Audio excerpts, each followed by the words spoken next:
ഇതാണ്ട ചേട്ടാ, ഇതാ കണ്ടോ, ഇതാണ് ആ ഷെഡ്.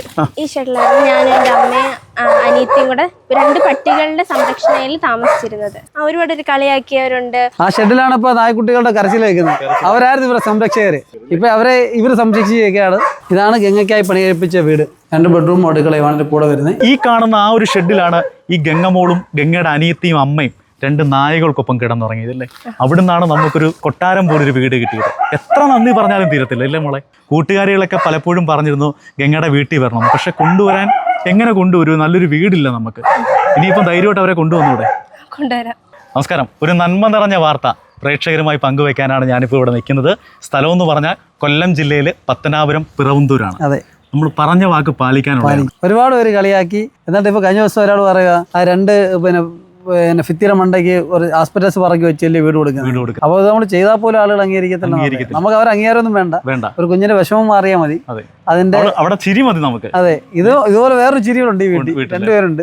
അപ്പോൾ 2 പേരും മിടുക്കരായ വിദ്യാർത്ഥികളാണ്. അവരാ പുഞ്ചിരി കണ്ടാൽ മതി, പഠിക്കാനുള്ള സാഹചര്യം ഉണ്ടായാൽ മാത്രം മതി. അപ്പോൾ കളിയാക്കിയവരൊക്കെ നേരെ ഇങ്ങോട്ടൊന്ന് വരണം കേട്ടോ. വന്നിട്ട് ഇതൊന്ന് കണ്ടു നോക്കണം.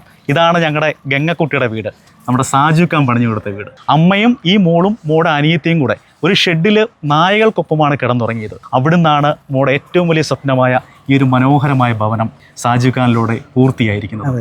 എന്തായാലും സാജുഖാനോടൊക്കെ എത്ര നന്ദി പറഞ്ഞാലും തീരത്തില്ല. കാരണം ഒരു കുടുംബത്തിൻ്റെ സ്വപ്നമാണ് ഈ നല്ല മനുഷ്യരിലൂടെ യാഥാർത്ഥ്യമായത്. എന്തായാലും നമുക്ക് ആ വീടിൻ്റെ കൂടുതൽ കാര്യങ്ങളെക്കുറിച്ച് ഇവരോട് ചോദിച്ചറിയാം. പറഞ്ഞ പോലെ ഉണ്ടോ? ഞാൻ ചേട്ടനോടൊന്ന് പറഞ്ഞുകൊണ്ടാണ് എനിക്ക് ഇങ്ങനൊരു നല്ല വീട് കിട്ടിയത്. അപ്പോൾ ഒരുപാട് താങ്ക്സ് ആണ് എനിക്ക് പറയാനുള്ളത്. വലിയൊരു കടപ്പാടുണ്ട് എനിക്ക്. കാരണം ഇത്ര നല്ലൊരു വീട് വെച്ച് തന്നത്. എത്രയോ പേർക്ക് വീട് കിട്ടാതിരിക്കുന്നു. അപ്പോൾ അതിൽ എനിക്കൊരു വീട് കിട്ടിയത് എനിക്ക് അത്രയും സന്തോഷമുണ്ട്. ഞങ്ങളെപ്പോലുള്ള നിരവധി അനിയത്തിമാർ ഇപ്പോഴും വീടില്ലാതെ നമ്മുടെ സമൂഹത്തിലുണ്ട്. അപ്പോൾ നമ്മുടെ നാട്ടിലുള്ള എൻ്റെ മാത്രമല്ല, എൻ്റെ കൂടെയുള്ള ഒരുപാട് സുഹൃത്തുക്കളുടെ ആ ഒരു മനസ്സിൻ്റെ ആ ഒരു നന്മയാണ് നമ്മുടെ അനിയത്തിക്ക് ഒരു വീടുണ്ടായത്. അപ്പോൾ നല്ല പഠിക്കാൻ വളരെ മിടുക്കിയാണ്. അത് പ്രത്യേകം പറയാനുള്ള ഹൈലൈറ്റ് അതാണ്. എൻ്റെ അനിയത്തിയുണ്ട്. 2 പേരും പഠിക്കാൻ വളരെ മിടുക്കികളാണ്. സമർത്ഥരായ 2 കുഞ്ഞുങ്ങളാണ്. അവർക്ക് നല്ല ഫ്യൂച്ചറുണ്ട്. അപ്പോൾ അവർക്ക് ഇരുന്ന് പഠിക്കാനുള്ള ഒരു സാഹചര്യമില്ലായിരുന്നു. 2 നായ്ക്കുട്ടികളുടെ സംരക്ഷണത്തിലായിരുന്നു ഇവരിവിടെ താമസിച്ചുകൊണ്ടിരുന്നത്. പിന്നെ പല വീട്ടിലെയും ഒരവസ്ഥയാണ്. കാരണം അടച്ചുറപ്പില്ലാത്ത വീടാകുമ്പോൾ അവർക്ക് സുരക്ഷിതമായി ഇരിക്കാൻ 2 നായ്ക്കൾ ഇപ്പോഴും അവനെ സംരക്ഷിക്കുന്നുള്ളതാണ്. ഒരു കൂട് അപ്പുറത്ത് പണിതിട്ട് അതിനെ അവർ താമസിക്കുന്നതിനേക്കാളും വൃത്തിയായിട്ട് കുഞ്ഞുങ്ങൾ ആ നായ്ക്കുട്ടിയെ സംരക്ഷിക്കുന്നുള്ളതാണ്. അപ്പോൾ അത്രയേറെ പ്രയാസകരമായ സാഹചര്യത്തിൽ അവർ പഠിച്ചു മുന്നോട്ട് പോകുന്ന സാഹചര്യത്തിൽ അത് വളരെ ഒന്നും പറഞ്ഞില്ല. ഞങ്ങൾ വീട് വരെ ഒന്ന് വരണേന്ന് നിരവധി തവണ നമ്മുടെ അടുത്ത് പറഞ്ഞുള്ളൂ. ഒന്ന് വീട്ടിലോട്ട് വരണേന്നേ പറഞ്ഞുള്ളൂ. അങ്ങനെ വന്ന് നോക്കുമ്പോഴാണ് അതിൻ്റെ അവസ്ഥ മനസ്സിലാവുന്നത്. ലൈഫ് മിഷനിലൊക്കെ അർഹരായി കിട്ടേണ്ടതായിരുന്നു, കിട്ടിയില്ല. ഞങ്ങൾക്ക് താക്കോൽദാനം കൊടുക്കുകയാണ്. അതിനെ സഹായിച്ച ഒരുപാട് സുമനസ്സുകളുണ്ട്, ഒരുപാട് സുഹൃത്തുക്കളുണ്ട്. അവർക്കെല്ലാവർക്കും ഹൃദയത്തിന്റെ ഭാഷയിൽ നന്ദിയും അവർക്കെല്ലാം ദൈവാനുഗ്രഹം ഉണ്ടാവട്ടെ എന്ന ഈ അവസരത്തിൽ പറയാനുള്ളൂ. എല്ലാവരും പറയുന്നുണ്ടായിരുന്നു വീടൊക്കെ കിട്ടൂല, അവരൊക്കെ പറ്റിച്ചിട്ട് പോയതാ, അങ്ങനെ കുറച്ച് മാസം ഒന്നും ഇല്ലാതിരുന്നു. കളിയാക്കിയവരുണ്ട്, ഒരുപാട് കളിയാക്കിയവരുണ്ട്. ഇതൊന്നും വരുത്തില്ല, അവരൊക്കെ പറ്റിച്ചതാ, മറ്റേതാ, അങ്ങനെ ഇങ്ങനെയൊക്കെ പറഞ്ഞിട്ട്. ഇപ്പൊ എന്തോന്നു, പറ്റിച്ചതാണോ? അപ്പൊ പറഞ്ഞ വാക്ക് അവര് പാലിച്ചു അല്ലേ? ഇങ്ങനെയുള്ളവര് നമ്മുടെ സമൂഹത്തിൽ വേണം. ഇവരാണ് മുന്നോട്ട് വരേണ്ടത്. എന്നാലേ ഈ നാട് വികസനം ഉണ്ട്. ചേട്ടാ അത് കണ്ടോ, അവിടാണ്, ആ ഷെഡിലാണ് ഞാനും എൻ്റെ അമ്മയും അനിയത്തിയും ഒക്കെ, അതും 2 നായ്ക്കുട്ടികളുടെ സംരക്ഷണയിൽ ഞങ്ങൾ അവിടാണ്, ആ ഷെഡിലാണ് കിടന്നിരുന്നത്.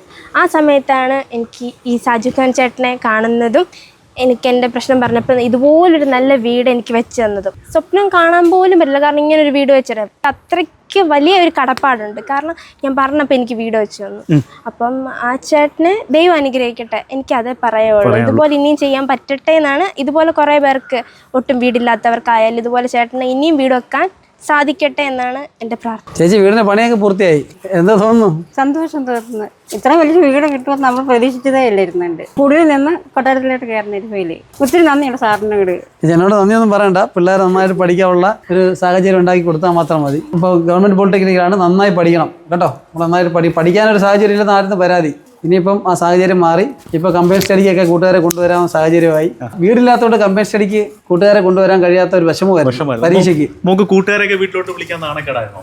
ആ സമയത്തൊക്കെ എങ്ങനെയാണ് നമ്മള് അതുപോലൊരു വീട്ടിൽ നമുക്ക് തന്നെ ഒരു ഇതല്ലേ, അത് എന്താ പറയാ, ഒരു ഇതില്ലായിരുന്നു. ഒരു ഭയങ്കര അങ്ങ് സങ്കടമായിരുന്നു. എങ്ങനെ എനിക്ക് വിളിക്കണമെന്നൊക്കെ ഉണ്ടായിരുന്നു. എല്ലാവരും പറഞ്ഞു, എടി ഞാൻ നിന്റെ വീട്ടിൽ വന്ന് വരാടി, ഇതുപോലെ കമ്പൈൻ സ്റ്റഡിക്കൊക്കെ വരാമെന്നൊക്കെ പറഞ്ഞതാ. പക്ഷെ എനിക്കങ്ങോട്ട് വിളിക്കാൻ അത്ര ഇത് തോന്നില്ല. കാരണം ഇങ്ങനൊരു വീട്ടിലെങ്ങനെ ഞാൻ അവരെ വിളിക്കുന്നത്.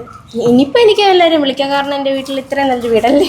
ഇനി ആർക്ക് വേണമെങ്കിലും എൻ്റെ വീട്ടിലെ കമ്പയർ സ്റ്റഡിക്ക് പഠിക്കാനൊക്കെ ആയാലും എല്ലാത്തിനാണെങ്കിലും ഫ്രണ്ട്സിന് എന്തെങ്കിലും ആവശ്യം ഉണ്ടെങ്കിൽ പോലും ഇവിടെ വരാൻ എനിക്ക് ഭയങ്കര സന്തോഷമാണ്. സെപ്പറേറ്റ് ഡോറുള്ള ബെഡ്റൂമാണ്. രണ്ടുപേർക്കും ഇരുന്ന് പഠിക്കാൻ, 2 മക്കളാണ് ഇവിടെ. രണ്ടുപേർക്കും പഠിക്കാൻ കഴിയുന്ന സാഹചര്യം, 2 ബെഡ്റൂം. റൂമുകളൊക്കെ നല്ല വലിപ്പമുള്ള റൂമുകളാണ്. പിന്നെ അടുക്കള നല്ല രീതിയിൽ മോട്ടറൊക്കെ വെച്ച് വെള്ളം കോരണ്ട. അപ്പോൾ അന്ന് നിങ്ങൾക്ക് അങ്ങനെയൊക്കെയുള്ള പ്രയാസങ്ങളായിരുന്നു. ടെലിവിഷൻ്റെ കാര്യം അവരോട് പറഞ്ഞിട്ടുണ്ട്, മേടിച്ച് തരാമെന്ന് പറഞ്ഞിട്ടുണ്ട്. അയാൾ മേടിച്ച് തന്നാലേ നമ്മളൊരു മേടിച്ച് തരും കേട്ടോ, ടെലിവിഷൻ്റെ കാര്യം. അപ്പോൾ ഫർണിച്ചർ ആരും പറഞ്ഞിട്ടുണ്ടെന്ന് പറഞ്ഞ്. ബാക്കി വേണ്ടുന്ന എന്തെങ്കിലും കാര്യങ്ങൾ ഇപ്പോൾ TV ഒക്കെ ആണെങ്കിലും അതിന് തന്നില്ലെങ്കിൽ വാങ്ങിച്ചു തരാം, അതൊന്നും വിഷമിക്കണ്ട കേട്ടോ.